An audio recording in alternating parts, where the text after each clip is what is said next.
Hi, everybody. Welcome to another Real Talk with Vince. Tonight we have the wonderful privilege of talking to Kym Hanton. We tried to set this up on StreamYard, but unfortunately, his computer doesn't like StreamYard for some reason. So, we're using Zoom to do this as a pre-recorded interview, and I will edit up and take out my little flurfies, and hopefully if he swears I might be able to hit beep in time or whatever. But generally speaking, Kym is here talking about his run for the wonderful parliament you can see behind, which is on fire, which I think is a really good idea. Oh, sorry.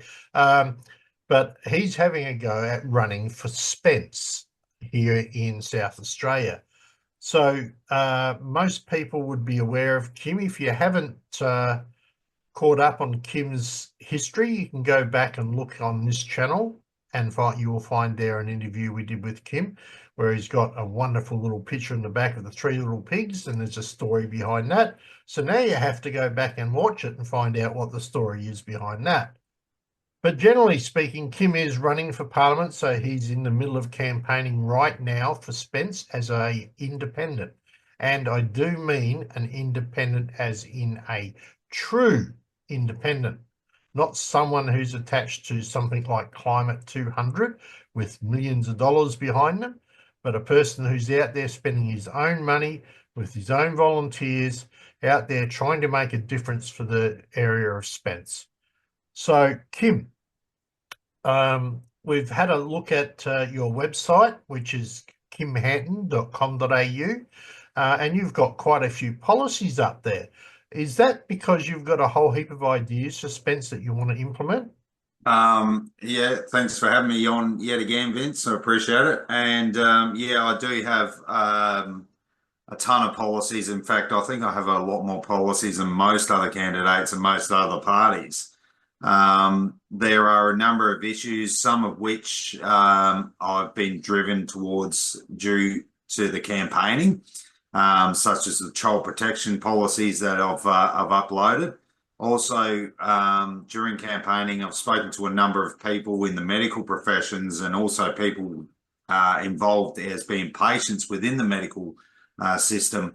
And I can see the shortfalls that we have out here in our region. I mean, our area has quite a large socio-economic diversity, so to speak. Not generally wealthy people, but we can have a difference between lower upper class to lower class. So you got obviously your working class predominantly in the middle there. But our medical system as a whole, like regions such as Gawler, has a large amount of issues with mental health services not being there, not being available. And there's some health providers out there that want to do and provide those services, and they just don't get the support from our federal government and obviously the state government. So the policies that I have, some are structured specifically for Spence, being the roads and infrastructure one, and also the medical policy that I have up there. But then also there's a number of policies, like one that's going to be hitting your screen soon, because you've got to upload it. Because lucky for me, I've got a awesome bloke from Manham who manages my basically my website, and he's done a fantastic job. And again, I'd like to say thank you. There's no favoritism in this interview, by the way. No, Right? Just there let isn't. If there's one thing I can say about you, Vince, you are critical of everyone.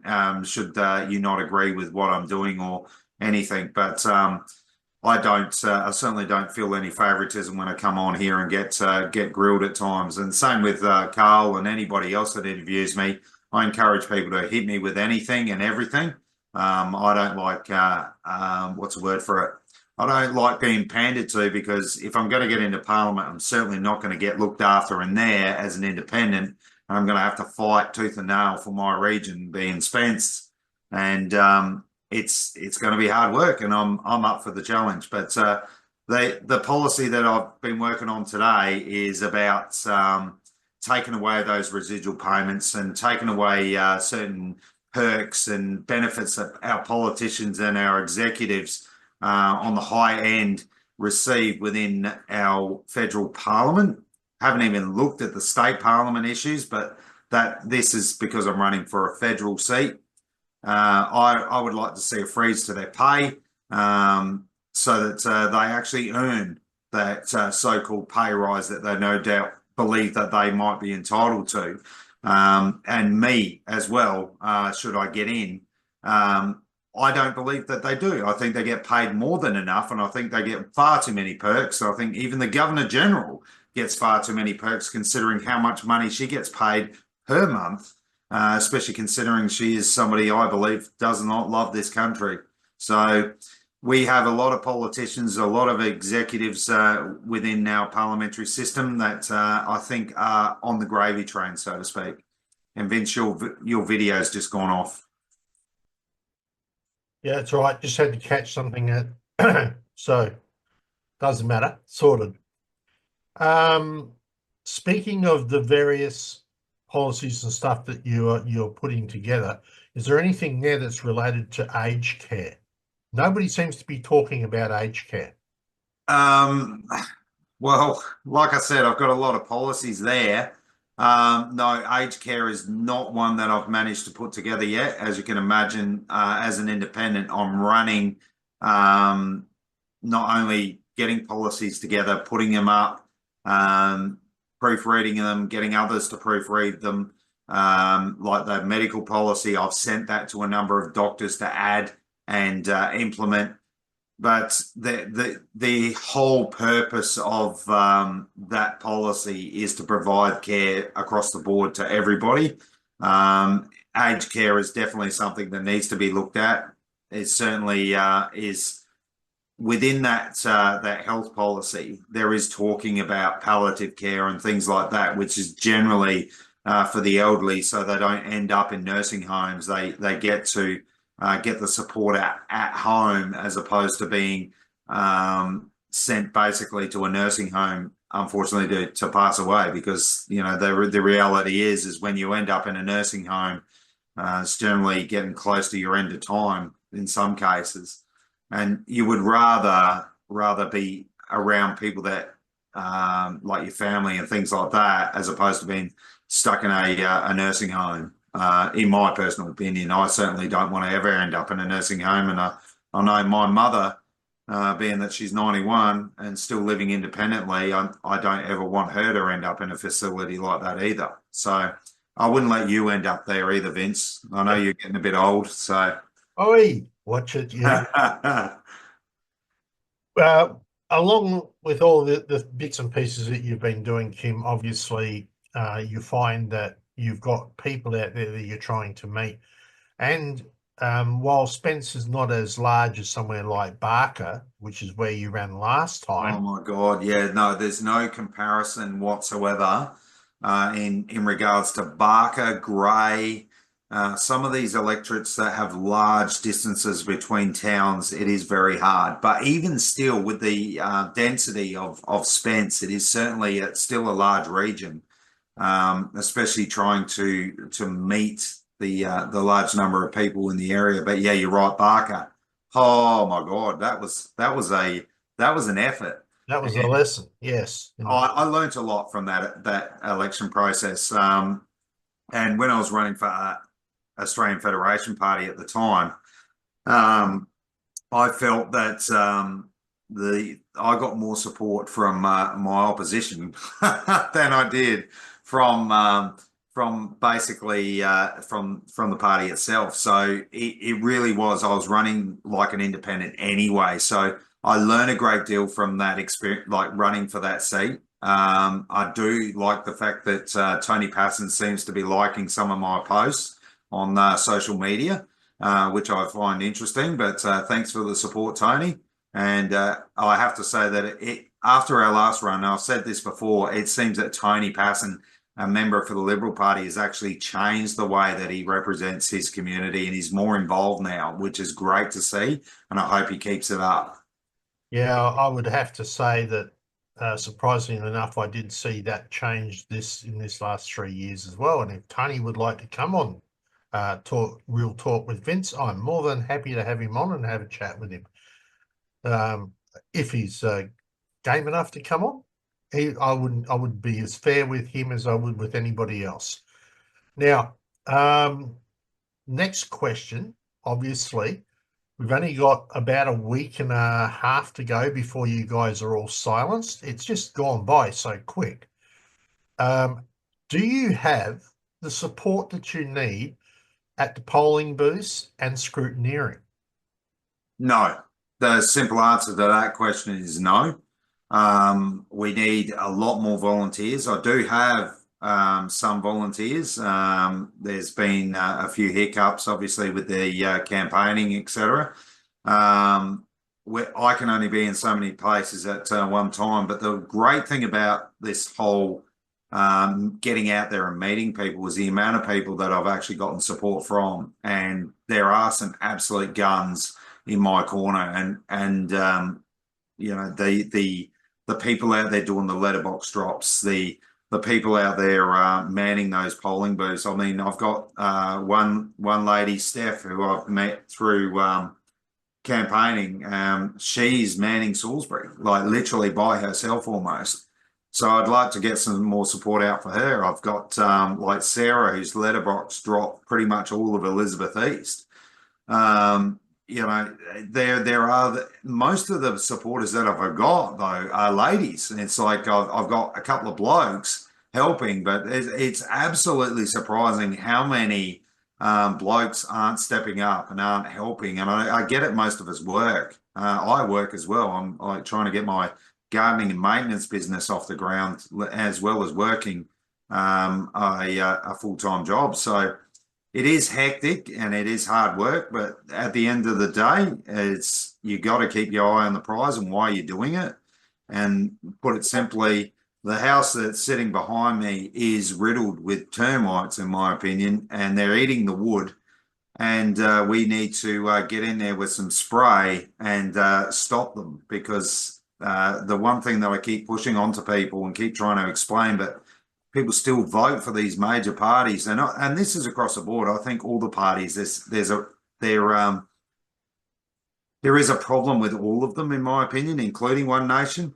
I'm not my opinion of One Nation has changed dramatically since Gerard Rennick has brought up a number of issues within the Senate regarding the gold being over in the UK and a number of other key issues, including how much money we pay out to public servants within the government sector, but also politicians receiving residual payments. Now, with my research, I think Tony Abbott's still receiving about $290,000 a year.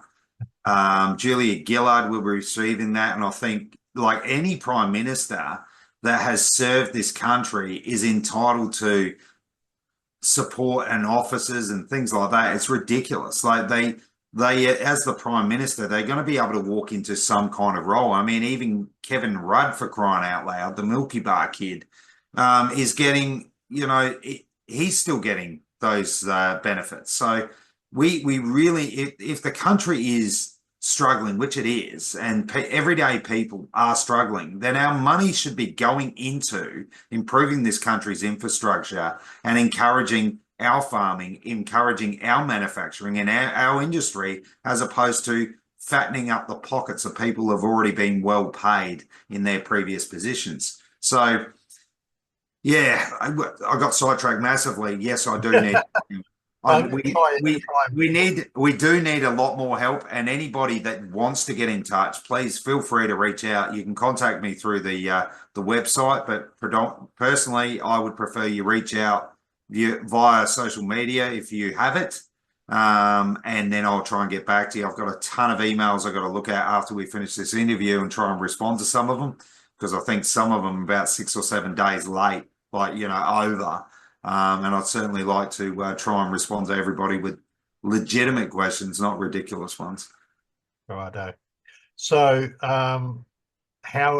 obviously I'll get you to send me a list of various locations that they can contact, your email addresses, and I'll put that at the bottom of this in the feed for the YouTube channel. Yeah, just go to the website, guys. On the website, it has all the links to every single social media that I'm on, and that is on the left-hand side. Go to the drop-down menu there, click on that. It'll take you straight there. And if you can't manage that, then send me a message via the contact me, and it will come through to me via email, and then I'll send you my phone number. And then if you can help, especially on polling day, because that is where the booths are everywhere. And I need like pre-poll this week. We've got 3 polling booths that we need to man. I do have people on them, but I would love to get some more people on there to assist those people that are giving up their time as well to man those polling booths and to assist me. Yep. And also to educate you all on the benefits of voting for an independent, because I can tell you when you've got a choice between one and another, and they're not very good options, they're pretty piss weak people, in my opinion, both of them. We need to have checks and balances in place so we don't see more legislation being jammed through like we have in the last 3 years that we've seen. And there's been no laws repealed, just more put on top. Yeah, so a couple of things that come back to. I want to ask you a question about actual getting your face out there and how, and that's to do with the core flus, which Oh, yeah. so I want to ask that question. The second one was you were talking about the politicians and that policy where they get paid their superannuation effectively, or their pension, straight after they come out of government. Now, just correct me if I'm wrong here, but every other person in Australia, right, if they go out of a job, right, take a pension or start taking their pension and then go back to a job, don't they lose the ability to have their pension? My understanding is if you've got the pension, especially the age pension, and this is something that we should be looking after our elderly, especially if they want to return to the workplace. I think we really need to change the criteria or the what's happening on that front. But yes, it does. It impacts greatly. If somebody retires, and I think our retirement age is far too high as well. If you're retiring at 67 years old, you're going to be a little bit broken and older and more fragile. I don't know how old Vince is. How old are you, Vince? 63. He's getting there. So even now, like, I'm 50, right? And by the time I reach 55, like the next election cycle, I'm going to be 54, right? It's going to get to a point where I'm going to be going, you know what, I want to be retiring so I can actually enjoy my super. I don't want to be retiring at 67. I don't want anyone to retire at 67. I think when you've worked the majority of your life, you should be able to have that, the last years of your life, you should be able to enjoy that money that you've had forced into a super fund that is making certain companies very rich. And not making you rich. So I think that retirement should certainly be brought closer to the 50 mark. And sorry for those people that are already over the age of 67 and being forced to work until that period. But then you should also be able to, after you reach that period where you qualify for the pension and retirement, you should certainly be able to work should you want to. But the thing with these politicians and these executives is it's not means tested. So they could be wealthy and loaded with millions of dollars. I mean, you look at Peter Dutton, right? 300 million he's worth. And let's not get into Paladin, shall we? There's so much corruption. It's blatantly obvious. And then you got Albo with his road up to his new house. I mean, don't tell me that wasn't coincidental. But we continue voting for these people. They get too many perks. Too many perks. I agree. I mean, after all, with the fact that they can actually work a job and receive the pension at the same time. So they get $100,000, $200,000 job, plus get their $200,000 pension. We can't do that as normal Aussies. So that's changed somewhat. So after 2004, So anybody who's come into office after 2004, they won't receive the same benefits. So if someone's been in politics, so what are we looking at? 2025. So Pauline Hanson's going to qualify for this because she's been in what, 30 years? Yes. All right. Sorry, I stand corrected. I didn't realize they had changed. Yeah, so it's changed. The conditions have changed, but they still get certain other perks. So the prime ministers still receive those perks that I was talking about, like an office and a couple of other things that they still get. But older politicians, like your career politicians, like Pauline, Albo. I know Pauline started off with a fish and chip shop, but she's now worth, I think, 20 million plus. I think it's more than that. In fact, someone else said, but my research says 20 million plus. Dutton's worth 300 million. You don't need any taxpayers' money. Like, you don't need any benefit scheme or pension scheme from the taxpayer. You're well and truly set. Even Albo with his, I think, $15 million bloody, real estate portfolio.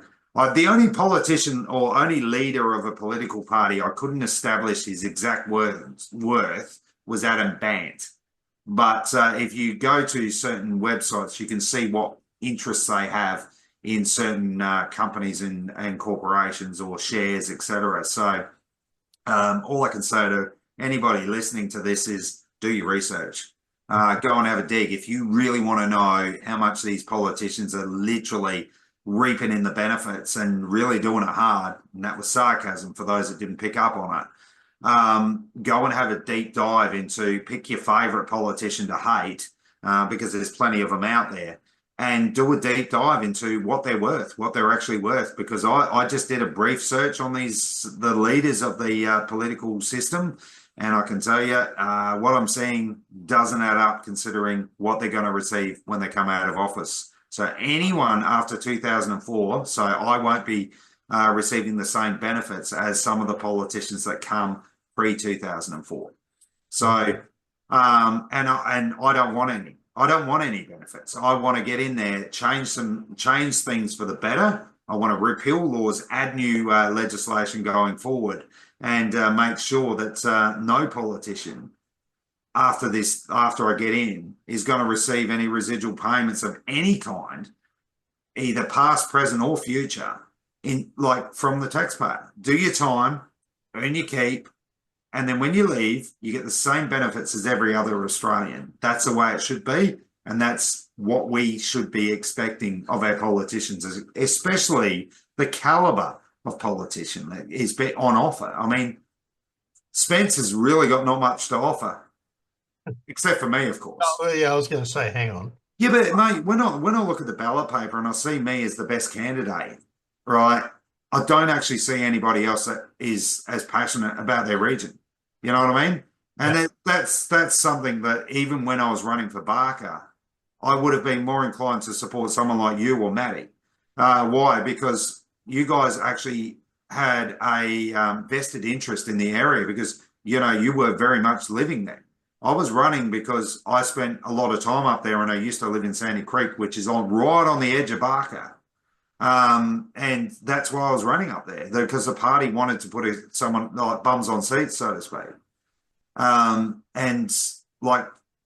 your bum was on the seat most of the time driving around. Oh, mate, it was good, but look, it was a good learning experience for me. But this time round, I'm actually fighting for a place where I've lived my entire life virtually. I've seen it change. I've grown up in it. It's integral. Like it's very much a part of me. I love the river. Don't get me wrong. I love the river. I like growing up there and spending a lot of time up there. But when I think about where home is, it's Elizabeth. Like that, I think about Elizabeth and the northern suburbs. So All right. this time I'm fighting for home. I'm going to cut you there for a second. Right, you're getting carried away. All right, I really want to know about what happened with corflutes. You put a couple up, didn't you? What actually happened there? Oh, I've still got a couple up. Look, I am currently having a bit of a stoush with a couple of the councils. The only one I haven't really had a stoush with is Salisbury because I never managed to get any up there. So Salisbury Council, you can stop looking if you are.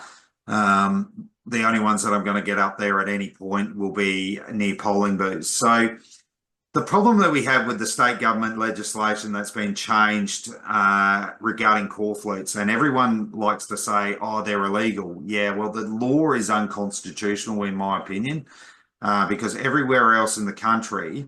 Hang on a minute, though. I just want to correct something here. Yeah. Is this not a federal election? It is a federal election, but let me jump in there and follow on that. So what they've done is they've changed the State Electoral Act, but also, and what I didn't pick up on, and we didn't pick up on when I was talking to Carl about this, is they changed the Local Government Act also, Well, which relative though, because law specifies Constitution is the highest law in the land. Yep. Federal legislation is under that. State legislation is under that. Yes. Anything that state that contradicts federal law, the Constitution says the federal law will win to the part that is inconsistent. Okay. So if you go and remember how we were following the guidelines under the corflutes in the last federal election. Yep, I do. Under the Electoral Act now, there is no stipulation whatsoever in regards to corflutes. In fact, all it says in the Electoral Act of the federal is that it says that you are to abide by the guidelines set by the councils.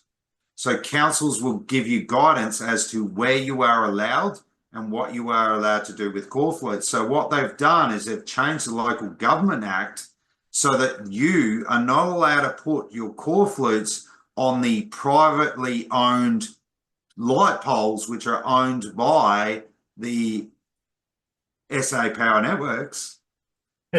Yes. Right? They're owned by SA Power Networks, but they're on a road-related area. However, what you can do is you can put it on someone's fence. So you can put it on a homeowner's fence line, but you can't put it on the privately owned light poles because they are on council land. So that's what they've done. They've changed it. However, another little thing, an exemption that you can have is that you can sit there and wave your corflute around on the side of the road like you're trying to get people to go to the local pizza bar. So there's an exemption. Or if there's an event happening, you are allowed to display those. So anything but political corflutes, any signs, you're allowed to put those up. So if you're advertising a something to do with a swap meet or a market, you're allowed to put those up. But anything political, nah, not allowed to put those up. Is that? But it's only in South Australia. Do you think, I know that I've had a challenge trying to find the various independent candidates and candidates down here to contact because I can't even get their phone number off the bottom of the corflute. But do you think that this is a deliberate way to silence the resistance that was coming from the people with all these independent parties? Absolutely. And I said that in the last one. It's going to absolutely hinder all independents, all, real minor parties. We're not talking about the parties that everybody knows about, which is like the thing about Trumpeter Patriots. Let's talk about them, for instance. They have Clive Palmer bankrolling them. So they're getting adverts. They're getting those adverts out. They got social media adverts going. So everybody kind of knows who the Trumpeter Patriots are. Then you've got One Nation. They've been around for 30 odd years. So people know about them also, even though you think about their ideals and the fact that they now become the Greens party of the Liberal Party. And then you've got, any independent running, you're not going to know who they are. You're not going to be able to put a face to them unless you have seen them or had some kind of interaction with them. And we don't have the bankroll to do all the flyers. And if we were going to be realistic about this and we're talking about littering or pollution and things like that, the amount of flyers that Matt Burnell and Daniel Wild, Matt Burnell being the Labor member who's currently sitting in the seat and having his campaign bankrolled by the taxpayer. But then you've got Daniel Wild, who's a Liberal member, obviously got a decent bankroll there as well. But they make money, obviously, off of every election, right? They get this lump, like number of monies for each one that's put against their names or of any candidate. So it goes into a nice big pool of the Liberal Party and the Labor Party. But we don't have that as independents. And people don't know who we are, or they don't see a corflute on the side of the road. They don't go and have a look for us, or, you know, we don't manage to get out as many flyers. I mean, I don't have flashy flyers. I've got, my printer was going crazy the other day, and I've got to sit there with the guillotine and cut them all up. Why? Because I don't have the money to make all these glossy pieces of paper where a majority of people are going to throw them out. So I try to minimize the amount of waste. And corflutes are the easiest way of letting people know. So probably what they could have done is perhaps minimized or limited the amount of corflutes that people put up, because the main culprits for flooding light poles, etc., like that, were the major parties anyway, because they had the money. Yep.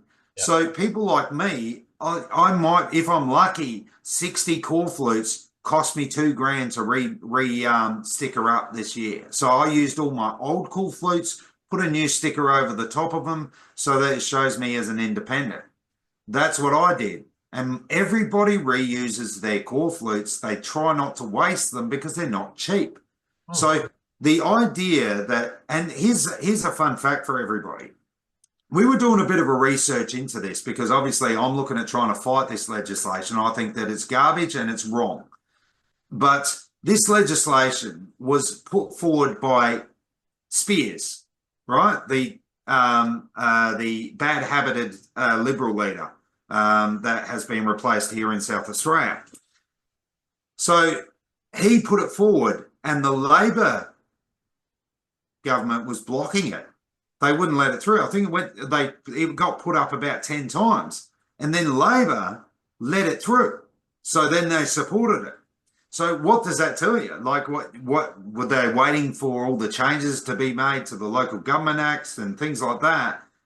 Or were they just waiting until the timing was right? Because we know that all these things going through Parliament take a fair amount of time to go through because they drag their feet. They have several sittings. They, you know, sit there and call each other names.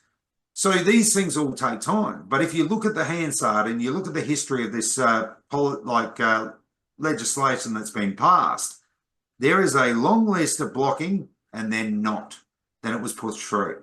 So yes, it does hinder people like myself. I will never join a political party of that caliber. I will not join One Nation. I definitely won't join One Nation now at all, ever. I'm very disappointed with them in regards to what they have done in this election. I mean, even last election when I was running with AFP, we were disappointed with what they did with their how to vote cards. But here's one for you. I think that we should ban our how to vote cards. I think if they're going to try and make elections fair, ban how to vote cards, because then that way it forces people to then go and look at their candidates. Yeah. Like they're asking me why I'm not putting out a how to vote card, because I don't want to tell you how to vote. I want you to make a decision, an informed decision. I want to teach you how the voting system works so that you can decide where your preferences go. That's my drive, and it has been my drive this election. I've tried to educate people, and I put up a thing about how I'm voting, and my gosh, you should have seen all the flack I got because I didn't pick the Liberal member as opposed to the Labor member at 6. And it's like, by the time my vote gets down to those guys at 6 and 7, it really doesn't matter. Yeah, if my vote is down there at 6 and 7, there's not a lot I can do about what's happening. And frankly, if I can't convince a large majority of people to vote for me, where I'd prefer my votes to stay, then I need to work harder, because people that clearly are thinking that the Labor and the Liberal Party are the answer, or One Nation, for instance, or, you know, any of the other parties. I don't think they are. I think we need a larger amount of independents to get in there and start blocking some of these poor decisions being made by the parties. Sorry, political rant then. Sorry, Vince. Yeah, he's got on his soapbox. I just let him go. All right. There's a lot of there is a lot to do with the voting, and yes, I would agree with you that the voting, how to vote cards, so many people just follow the card when they don't. And admittedly, One Nation says, right, that this is just an idea. You have your own ability to choose who to vote for. But on that same aspect, if they hand out a card, how many people are going to follow it because that's what people do.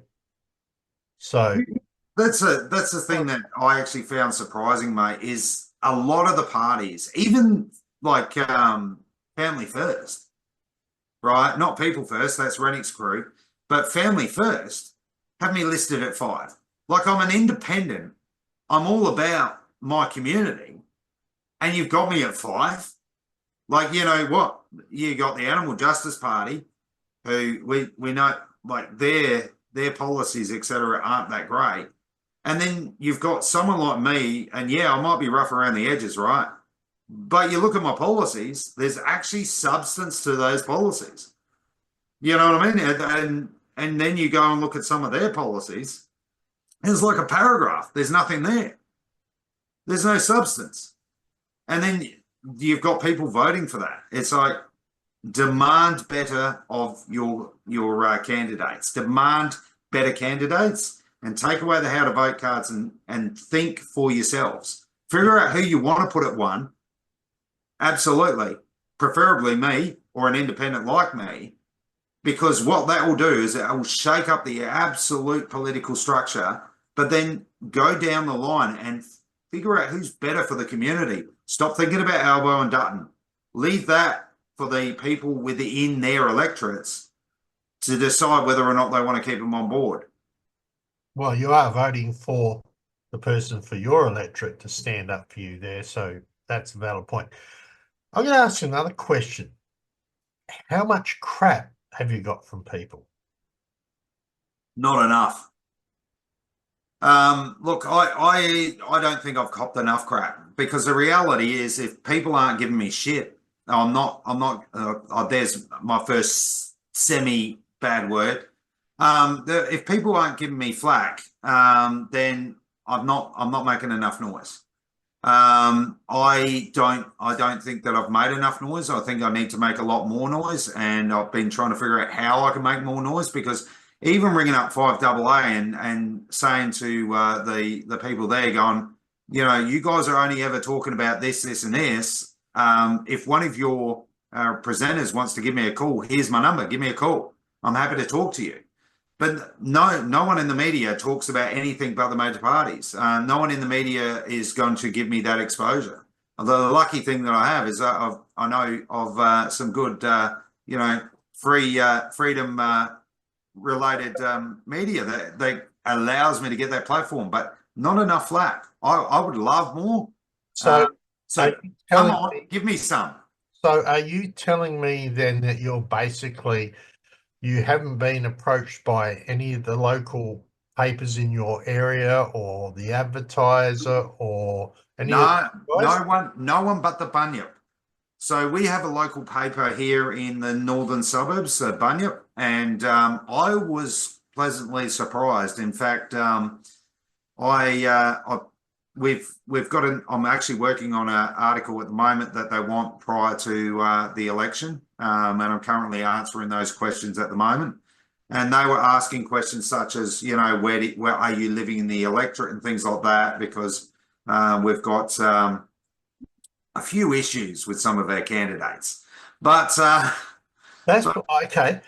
Well, but no, the Bunyip's been pretty good. I did an article, like an interview with the reporter from there, Imogen, who actually did a really good piece, and I was pleasantly surprised. I actually found my interaction with her to be positive.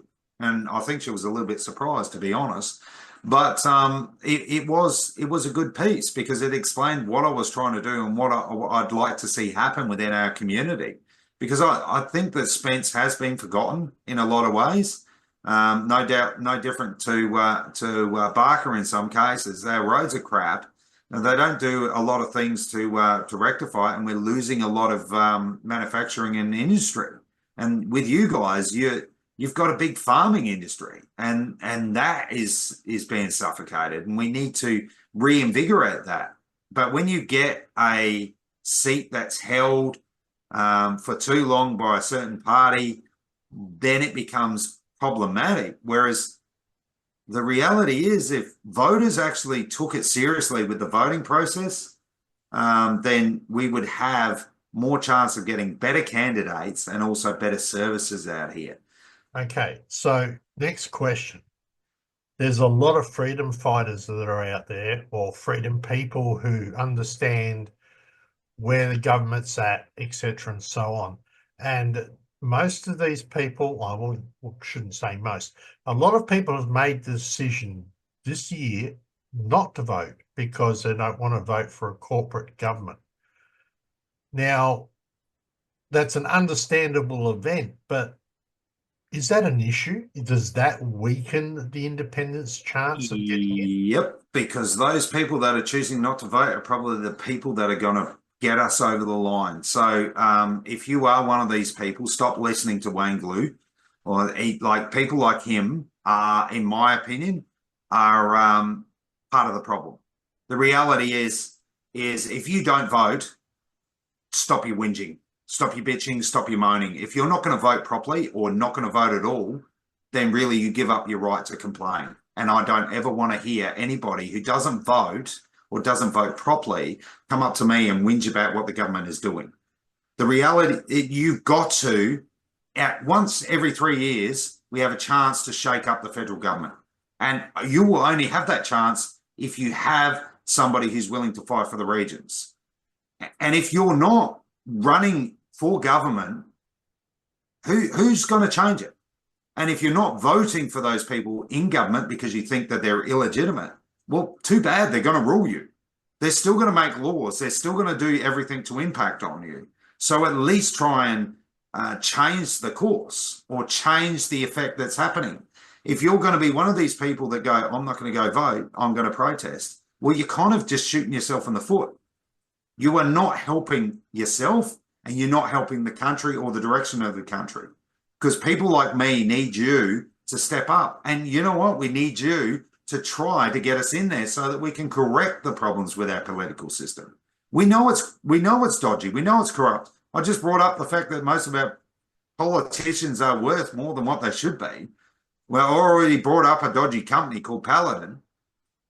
There's also a dodgy company called the Australian Parliament, or yeah, and that and when we're talking about they govern us, they still govern us, and whether we like to call them an illegitimate government or not, they're still going to govern us. It's no different to the government of Afghanistan or Libya or anywhere else. If they are sitting in a seat of power, which they are, and if you're not going to do anything about that seat of power, then you can either change the course and get people in there who can rectify the direction that we are traveling or try to rectify that direction. Then we are not going to change anything other than we're just going to sit there and moan and complain and do nothing. Then you are worse than the problem. If you are just going to sit there and complain, then what are you achieving? It's like sitting there complaining that an engine isn't working and just whinging at it and thinking that it's going to fix itself. It's not. So get off your ass and actually go to the ballot box with a pen and fill it out and vote for people like myself, and then put pressure on people like me to actually do what we said we're going to do, which is clean it up, create transparency, create that accountability, and make sure that you hold us accountable. Because if you don't hold us accountable, then you got no one else to blame but yourself. So keep the pressure on the politicians. all right. So getting back to preferential voting, right, where we have obviously in the lower house, which is what you're running for a seat of Spence in the lower house, not Senate. So you have to fill out every slot on the form. Now, how many have you got there? Is it 9, 8? How many is in running in? No, it's eight, and trust me, it was one of the hardest ballot papers I've ever had to fill out. And I think I complained to you a number of times about how hard it was.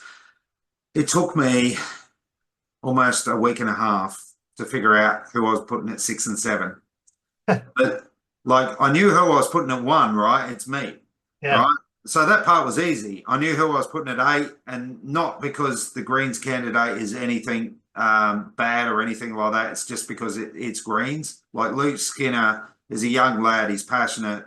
He believes in something, but unfortunately, he's running for the Greens, and he's also a kid. He's got no life experience. So he went to 8. So that part was easy for me, right? Then I had to figure out who I was going to put where. And I'd spoken to the One Nation candidate early on in the piece, and he seemed like an all right bloke.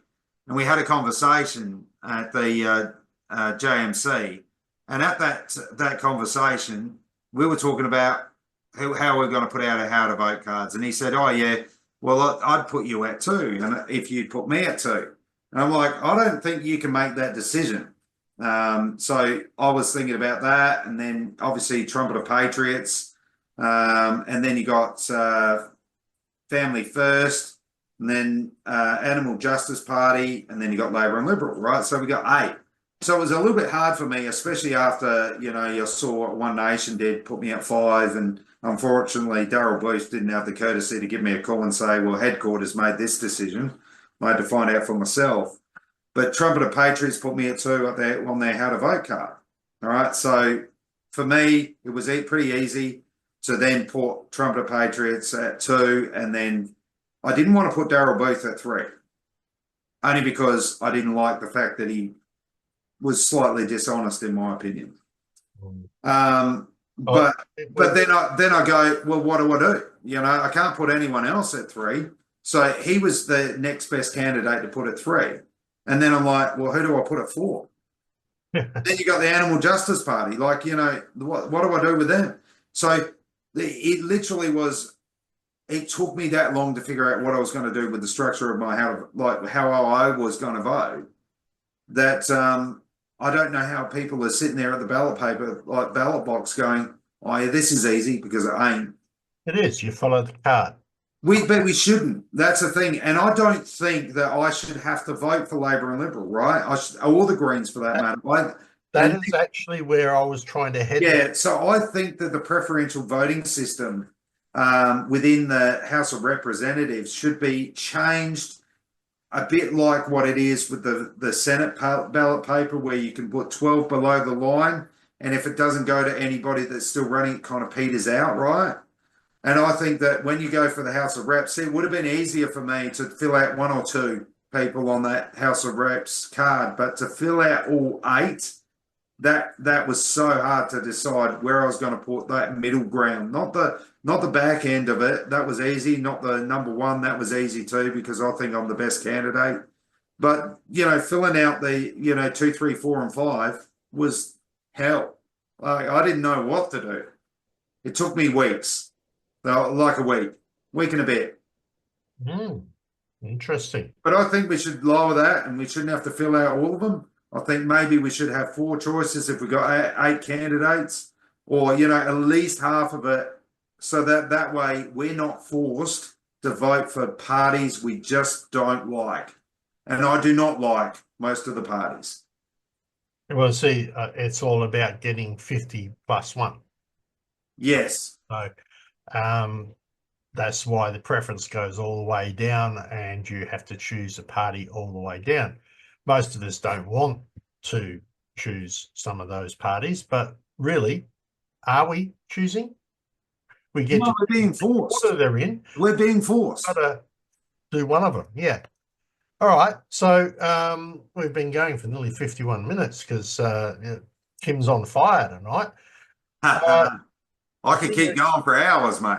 The one thing that I don't shut up about nowadays is politics. So I kind of can't wait until the election's over. Hopefully I'm sitting in the seat, and then I can just absolutely hammer him from the floors of that house behind me. Yeah. Yeah. Hopefully that the people in Spence will stand up and get behind you to do that.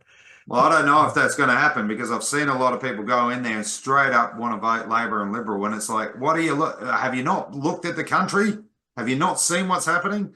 But it comes down to that ingrained habits. Yeah, So, yeah. It's the two-party preferred system that's been taught for the last 20 years. But generally speaking, no, I wish you well. I can quite comfortably tell the voters I won't, the people that are going to be watching this video, I will not be voting for Kym. that's because you're not in my electorate, Vincent. That's If you were, exactly you right. would. But You I would. just thought I had to He, throw that in there. he would, ladies and gents, because he's not running, so he wouldn't vote for him. And if he was running, he would put me at 2 Yep. without a second thought. Because to put simply, I think Vince knows full well that I am passionate and I will fight tooth and nail because I'm a grunt. And it doesn't matter how much stuff you throw on my back, I'm still going to drag my sorry butt up that hill and keep fighting through until there's not a breath left in my body. Well, we've got 10 to choose from in Barker this time. Holy crap, really? Yep, yeah, it's going to be fun. There's 3 independents. So that's a bit of a interesting. One of them actually is the lady who ran in the last election as a Green member. Oh, look, So I do look, but she's a lovely lady. she She is a was. lovely lady, but I don't think she's going to do very well in Parliament should she get in there. Unfortunately, I've said that before in conversation. She is a lovely lady, but I don't. What's the word for it? Don't think she has the gusto to debate vigorously or to demand change. I hope she does well, but I don't think she's going to do very well outside of the Greens because people have a tendency to vote for those colours. Yes, and that is one of the big points about it. All right, Kym. So going further down the track, you actually get told to not say anything. I think it's from Wednesday night, midnight onwards, before the election. So that's next week. So you've only got about a week and a bit left. If you were to put any sort of message out to the people of Spence right now, what would that be? A one-liner. I want a one-liner. Just One-liner. make your life difficult. A one-liner. Well, I've got 2 one-liners and I'm going to throw them both at you. I am from the North for the North, and if you want change, be the change.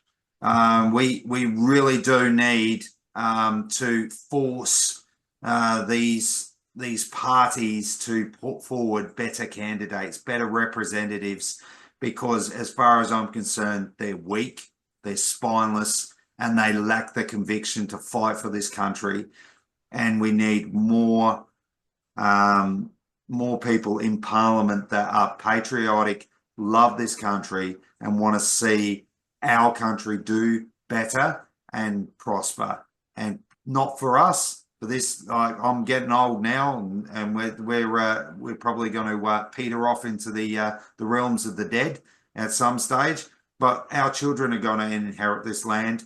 Our grandchildren are going to inherit this land. And if we keep doing what we're doing, they're going to inherit the biggest pile of turds that we could possibly leave behind. So you want change, be the change. And for those people in North, in Spence, I am from the North and I am for the North. And we need to start standing together so that we demand better.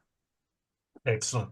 So everybody, please remember, if you're looking for Kym Hanton, it's kymhanton.com.au. His social media links are up there if you need to get in contact. Give him some support, people. Go out there and help him at the poll. It doesn't hurt. You get to meet nice people. I was really surprised at the polls in the last election where we had the Libs, the Labors, and all that, and we're all talking, helping each other out, chatting, etc. You got a couple of vindictive ones, but generally everybody was nice. They were a proper Australian. as in, how you going, mate? Good to see you, etc. So get out there, give Kym a hand, right? We've got another interview coming up shortly for a gentleman in New South Wales, Richmond. So I'll be having a chat with him.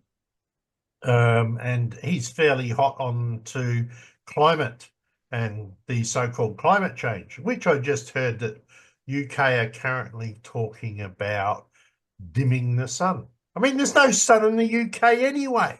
So why are they doing that? But Dimming the sun.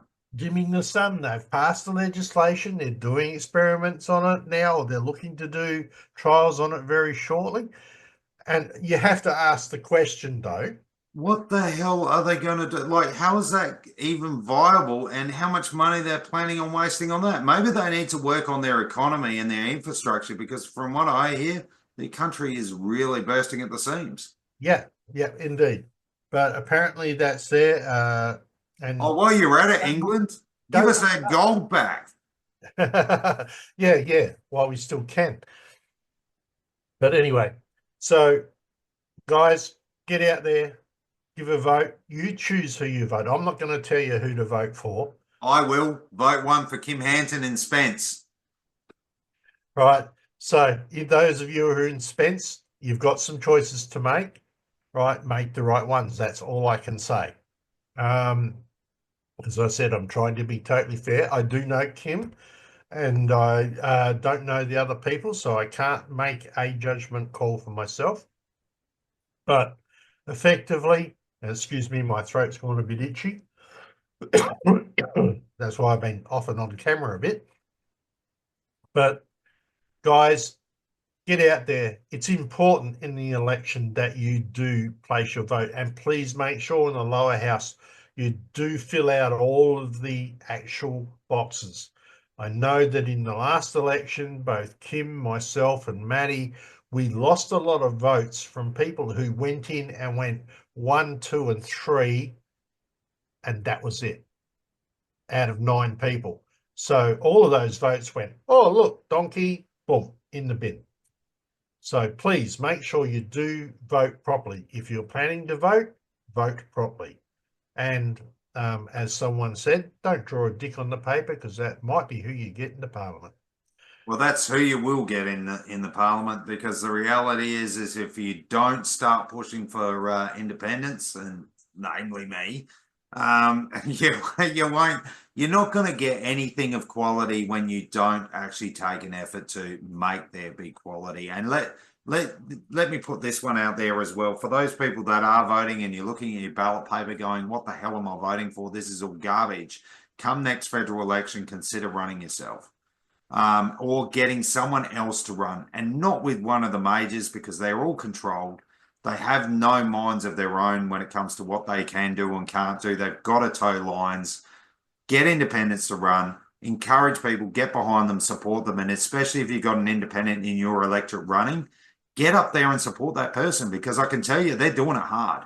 If they're a true independent, they are doing it hard, because it is hard work. I'm tired. My crew are tired.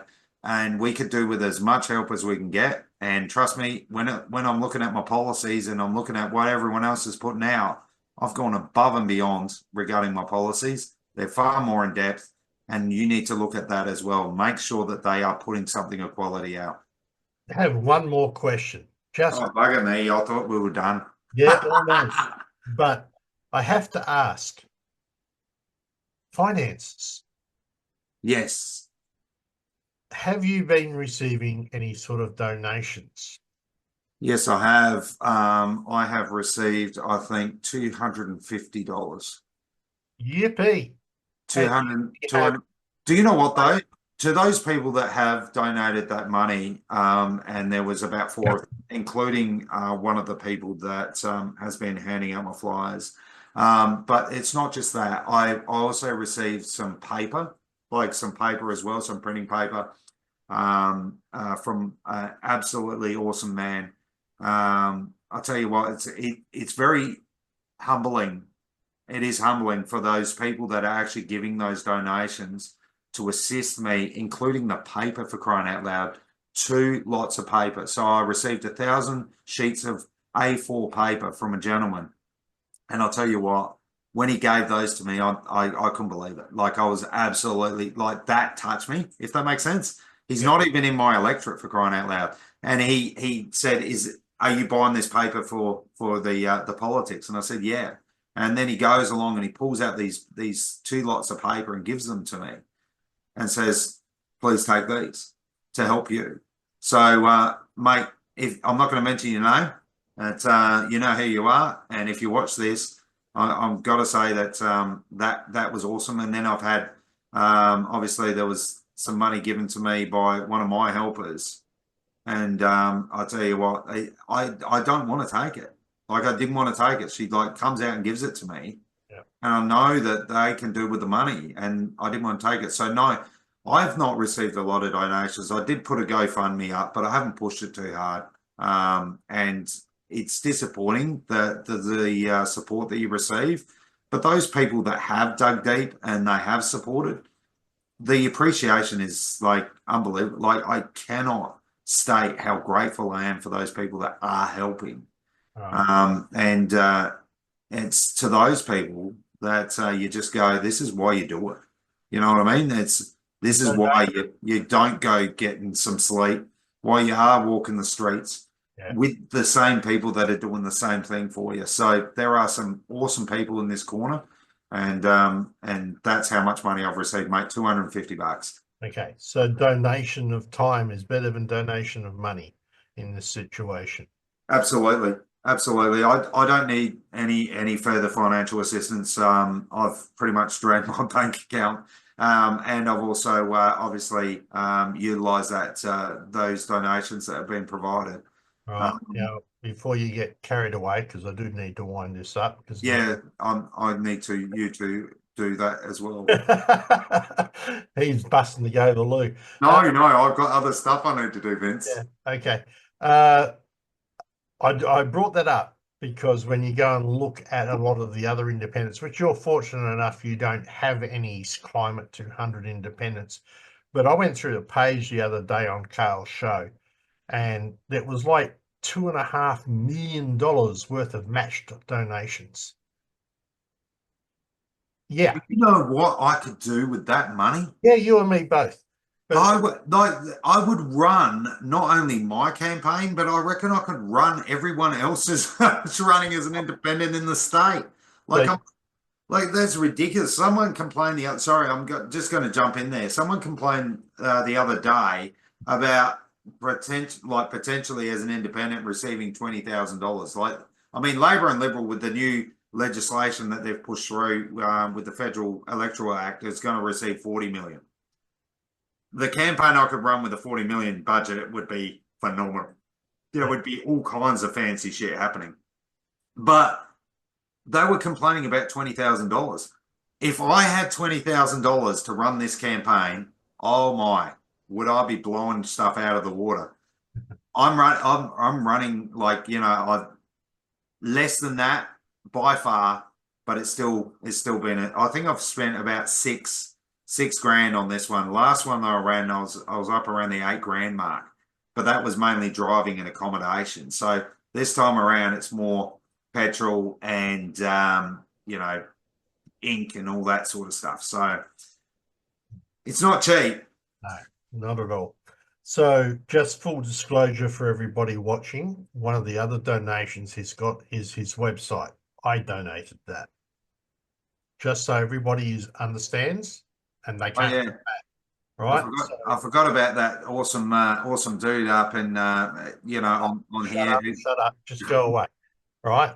So effectively, thank you very much for watching Real Talk with Vince and Kym Hanton. And don't worry, I'll give him shit if he steps out of line. I will. So by all means, people, get out there, look, investigate your independence. We've got Kym from Spence. We've got 3 candidates in the Barker. We've got an independent up in Richmond. I'm trying to get hold of a few more. But generally, investigate everybody and be careful, because surprisingly enough, a lot of the independents that are running are financially backed by a certain 200 group. That's all I got to say. Go and have a look at their page. You'll soon figure out who they are. And besides that, thank you very much for your time tonight, Kym. This will be up as soon as I get a chance to grab the recording and stick a leader on it and the back end on it, and it'll be up there and running.